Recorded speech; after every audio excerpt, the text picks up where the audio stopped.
presença de todos que muito gentilmente reservaram, todos que reservaram esse precioso tempo para nos honrar com suas presenças e sua atenção. O que temos todos nós de mais valioso, senão o tempo que nos foi concedido viver. Aproveitando o nosso tempo comum, aqui e agora, convido a todos que façamos dessa solenidade não só um momento de celebração, mas também de reflexão. Aproveito para registrar que o Dr. Diogo, muito modestamente, não quis referir dos grandes feitos de sua gestão, que começou na gestão anterior da nossa presidente Eva, e que foi a campanha da acessibilidade do Ministério Público de Contas pela acessibilidade total de todos os órgãos da administração pública. Nosso querido Sérgio Caribé aqui foi o principal, junto com a doutora Maísa de Goiás, o principal condutor, guerreiro que levou essa bandeira à frente. E posso dizer, foi a nossa campanha mais exitosa de todos os tempos. Conseguimos fazer com que os tribunais de contas, quero registrar o acolhimento pronto e imediato do ministro Benjamin Zimmer a essa iniciativa do Ministério Público de Contas, de incluir nos seus manuais de auditoria, em todas as auditorias de obras públicas, a verificação dos itens de acessibilidade. O Ministério Público serve para isso, ele existe para essas causas, essas bandeiras. A gente fica muito orgulhoso de poder referir essa exitosa conquista da nossa atividade e referir o papel fundamental que Sérgio Caribé, que também é pernambucano, já que estamos exaltando os pernambucanos aqui, a presença dos pernambucanos só ilustra o nosso momento, e que conduziu essa campanha com garra, com brilhantismo. Mas retomando aqui, eu queria dizer que, sendo o nosso tempo tão precioso e fugaz, as perguntas óbvias que fazemos são: o que faremos em nosso curto mandato? O que de bom plantaremos? O que será possível colher? Que contribuições poderemos deixar para o Ministério Público de Contas e para o controle externo da administração pública? Centraremos esforços em duas linhas de ação que nos parecem fundamentais: a autonomia plena do Ministério Público de Contas, com atuação assegurada em todos os processos de controle externo, e a reforma dos tribunais de contas. Olhando em retrospectiva os últimos 28 anos da nossa experiência constitucional, podemos constatar que tivemos um laboratório fantástico no que tange ao Ministério Público. Tivemos todos a oportunidade de observar em concreto o que acontece na prática com essa instituição, quando ela é dotada de autonomia, e foi o que aconteceu com o Ministério Público Judicial, e o que acontece com ela quando a ela é negado o atributo da autonomia. Foi o que aconteceu com o Ministério Público de Contas. E nos últimos 28 anos podemos ver como elas se desenvolveram. Não sei se outro país do mundo teve a oportunidade de experimentar assim um paralelo tão relevante entre duas instituições que têm ontologicamente a mesma missão constitucional. Para além de qualquer argumentação teórica e retórica, basta verificarmos empiricamente e compararmos o que aconteceu com o Ministério Público Judicial depois que lhe foi concedida explicitamente sua autonomia pela Carta de 88, e o que se passou com o Ministério Público de Contas, considerado em 1993 na ADI 789, inserido, abre aspas, na intimidade estrutural dos tribunais de contas, fecha aspas, sem autonomia administrativa, orçamentária e financeira, segundo essa concepção que naquele momento foi consagrada. Enquanto o Ministério Público Judicial se desenvolveu a olhos vistos, se profissionalizando, se equipando, adquirindo os meios necessários para atingir níveis elevados de resultados positivos em sua atuação perante a sociedade, conduzindo grandes operações como a Lava Jato, o MP de Contas passou a maior parte desse mesmo período lutando nos ou com os tribunais de contas, simplesmente para existir. Em São Paulo, o nosso estado economicamente mais desenvolvido, o MP de Contas tem apenas 5 anos, recém-completados em 21 de maio. Passamos esses 28 anos lutando para implantar a carreira em todos os estados. Logramos isso há apenas 5 anos. Lutamos para ter condições materiais mínimas de funcionamento, para ter as prerrogativas de independência funcional de seus membros reconhecidas e respeitadas. Quanto desperdício de energia, quanto tempo e quantas oportunidades de atuação em prol da sociedade foram perdidas nesse período. Quão melhor estaria o controle externo brasileiro com a atuação plenamente livre do MP de Contas? Sim, e aqui não há nenhuma presunção nisso, porque empiricamente se observa que onde o MP de Contas pôde atuar com mais desenvoltura, melhores são os resultados dos próprios tribunais de contas.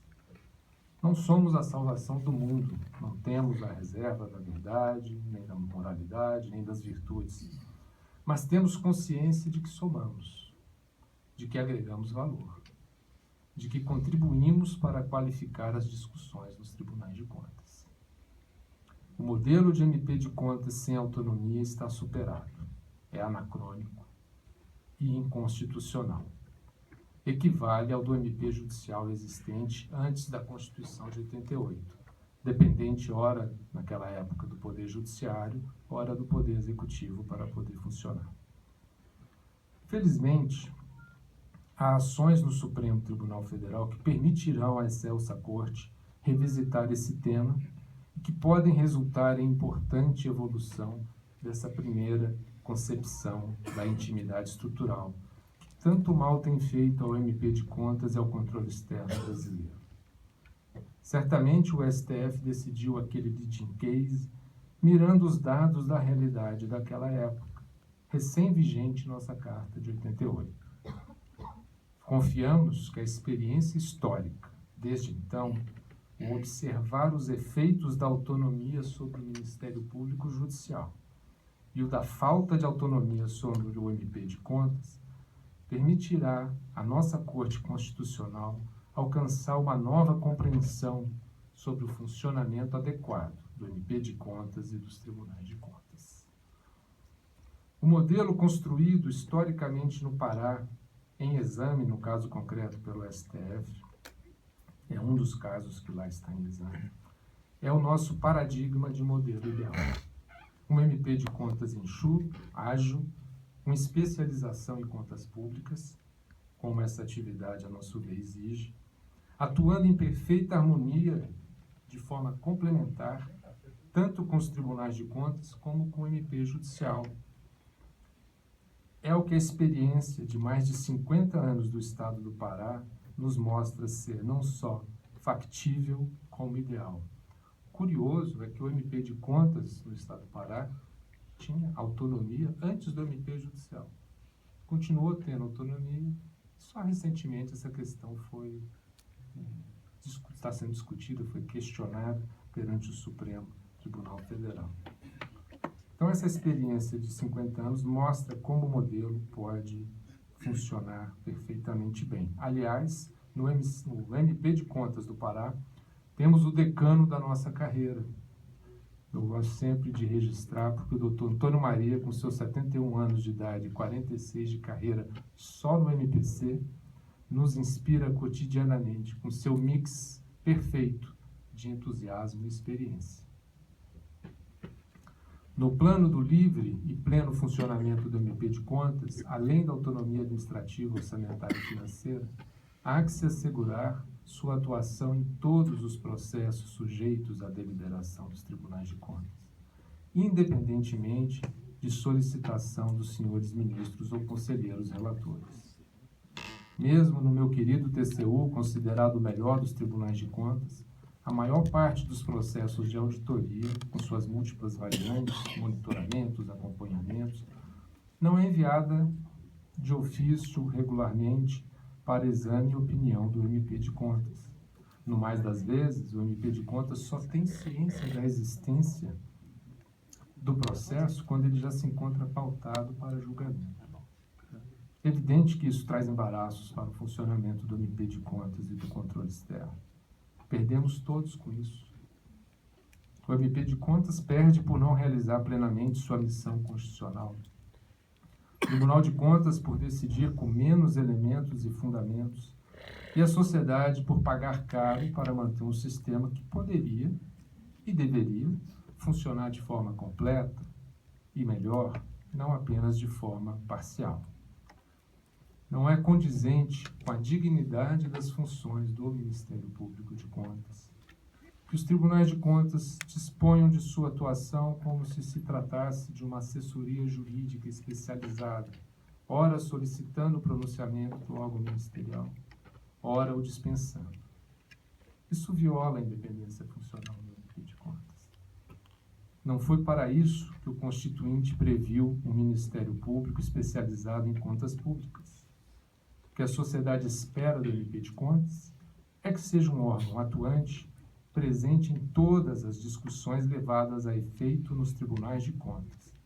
Quanto antes isso ocorrer, melhor será para todo o sistema de controle externo, melhor será para a sociedade brasileira. É preciso falar também sobre a inadiável reforma dos tribunais de contas. Embora se trate de tema com alguma sensibilidade, não raras vezes dá ensejo a incompreensões e reações emocionais, fato é que só podemos resolver os problemas que decidirmos enfrentar. Negá-los não irá diminuí-los, tampouco resolvê-los. O modelo desenhado na Constituição de 88, que deu preponderância aos critérios políticos de indicação de ministros, que o ministros e conselheiros, o deputado João tocou neste ponto, sobre os critérios técnicos, não tem funcionado bem. É preciso admitir isso com franqueza. Não se trata aqui de abordar esse tema de forma simplista, demonizando os políticos ou endeusando os oriundos das carreiras técnicas. Isso seria uma simplificação, uma simploriedade na condução dessa discussão. Essa discussão merece ser feita com profundidade, com honestidade, com respeito. Sabemos que há políticos honestos e competentes, dignos da maior admiração. Sabemos também que há técnicos ineptos e desonestos. Não sejamos, pois, maniqueístas, mas também não sejamos ingênuos. Sabemos todos o momento pelo qual o país passa, testemunhamos todos como a corrupção se infiltrou em todos os poderes, em todos os níveis. Temos de pensar e almejar os modelos de instituições menos vulneráveis à corrupção e à ingerência política. Aqui falamos de probabilidades, de modelos que facilitam ou que dificultam essas práticas nocivas. O fato demonstrado empiricamente pela experiência dos últimos 28 anos, a nossa Constituição, é que a indicação política favorece a captura do órgão de controle pelos grupos políticos dominantes, sobretudo em estados em que ocorre o domínio de um grupo político por largo período de tempo, ou de forma muito intensa num período de tempo menor, o que produz órgãos de controle que tendem a ser lenientes, omissos, menos rigorosos com os governantes integrantes desse grupo de domínio. Sem falar no risco de corrupção sempre presente, que não pode ser ignorado ou subestimado. Mesmo que não houvesse problema nenhum de corrupção, no sentido de recebimento de vantagens indevidas, como o senador disse, há que se pensar o modelo do órgão como menos vulnerável à captura política por grupos dominantes. Há casos de compra de vaga de conselheiro mediante pagamento para antecipação de aposentadorias. Evidente que quem se dispõe a comprar uma vaga de conselheiro pretende obter retorno elevado para o seu indecoroso investimento. Assim como o controle atuante induz melhorias de qualidade na administração, e é por isso que nós militamos no controle externo, que acreditamos nisso, o oposto também ocorre. O controle leniente, omisso ou corrompido conduz ao desrespeito com o dinheiro público. Parece evidente, pelo menos para mim, a correlação entre a grave crise fiscal, financeira e moral porque passam vários estados, como o Rio de Janeiro, por exemplo, e a atuação deficiente ou ausente dos respectivos tribunais de contas, como visto ontem em todos os meios de comunicação. Não se afigura razoável que órgãos com essa missão constitucional de fiscalizar a administração pública possam ter membros escolhidos com preponderância de critérios políticos sobre formação e experiência técnica. Mesmo tendo em conta que a boa experiência política pode, sim, enriquecer discussões e debates no seio dos tribunais de contas, e eu estou há 25 anos no Tribunal de Contas da União como auditor, como procurador, sou testemunha da atuação de grandes ministros de origem política, que trazem a sua bagagem política para as discussões e enriquecem essas discussões, mas ela jamais, a experiência política jamais pode estar dissociada da indispensável formação técnica. A experiência política por si só não justifica uma indicação para um cargo que tem a missão de fiscalizar a administração pública. Então, portanto, para fiscalizar, eu tenho que ter critérios técnicos para confrontar realidades. Em termos de modelo de instituição, não faz sentido algum que a quantidade de membros indicados politicamente seja superior à quantidade dos de origem técnica. Também não é razoável que indicações políticas ocorram sem observância de critérios objetivos de qualificação dos indicados, tanto tecnicamente, como também sem respeito a requisitos de idoneidade moral e reputação ilibada, tudo previsto constitucionalmente. Não é aceitável, por exemplo, que tenhamos conselheiros sem curso superior. São cargos equiparados a desembargador. Eu não consigo entender como é possível no Brasil que haja conselheiros sem curso superior com a função de fiscalizar a administração pública. Ou conselheiros, o que é pior, que mesmo antes de indicados já eram processados, alguns até mesmo condenados com trânsito em julgado por improbidade administrativa, por condutas contra a administração pública. É uma realidade ruim, é uma realidade dura. Mas, como eu disse, nós não vamos resolver, não vamos mudar a realidade se a gente não tiver coragem de admitir e enfrentá-la.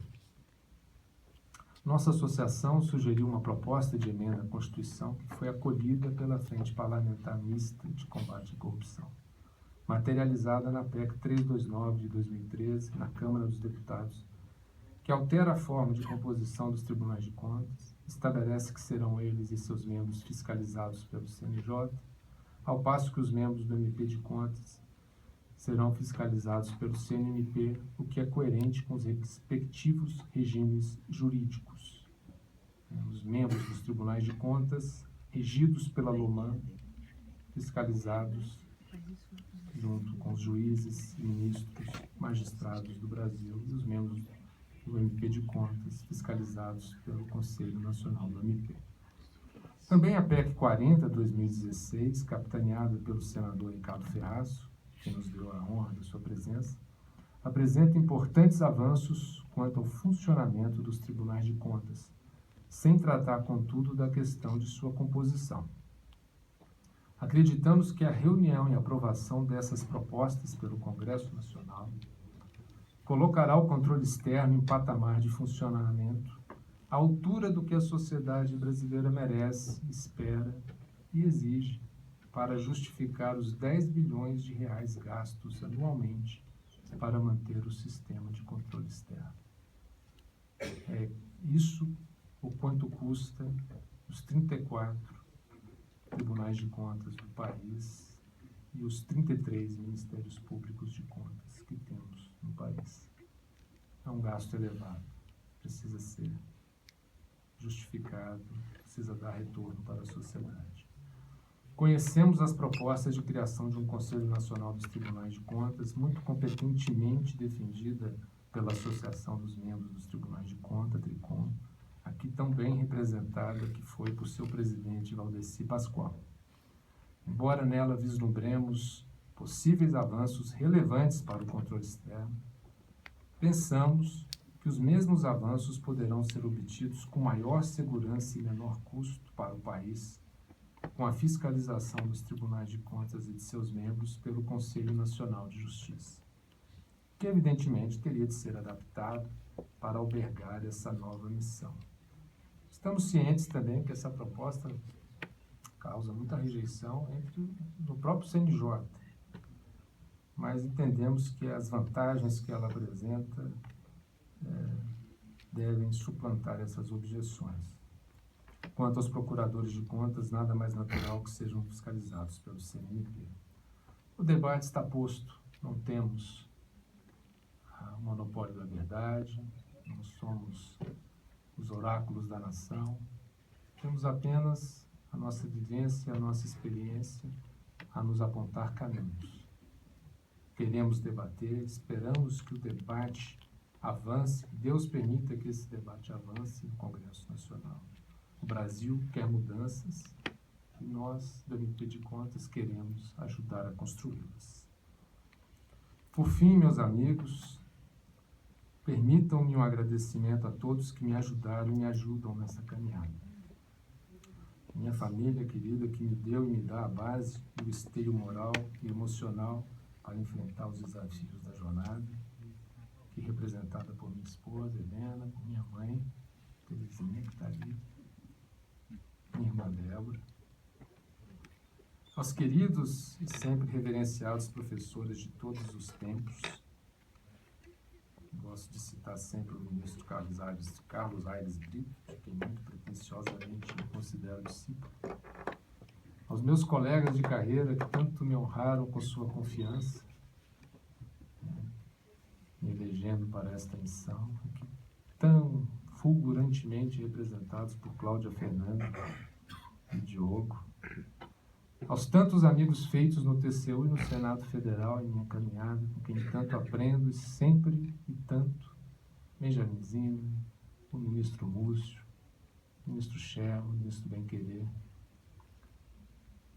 Caribé, Rodrigo, amigos da carreira, procuradores de contas, auditores, amigos, Luiz Henrique, Rodrigo, Luciene Pereira, Glória, o amigo Astrogildo, que está aqui nos apoiando, Sheila e Sandra, e muito especialmente aos que comigo trabalham em meu gabinete, sempre tão pacientes, solidários e generosos comigo. Márcia, Fátima, Sérgio, Janaína, Carol, Fernando, André, Vitória e Cláudio, para nominar os que hoje estão lá compondo a equipe. Muito, muito obrigado a todos e agradeço também nessa caminhada o apoio que sempre recebi de um brasileiro que considero um nome excepcional, Gil Castelo Branco, do Contas Abertas, que presta um grande serviço para a sociedade brasileira. Também a amiga Patrícia Nogueira, por sua parceria sempre presente nas articulações de matérias importantes para o controle externo na Câmara dos Deputados. Muito obrigado.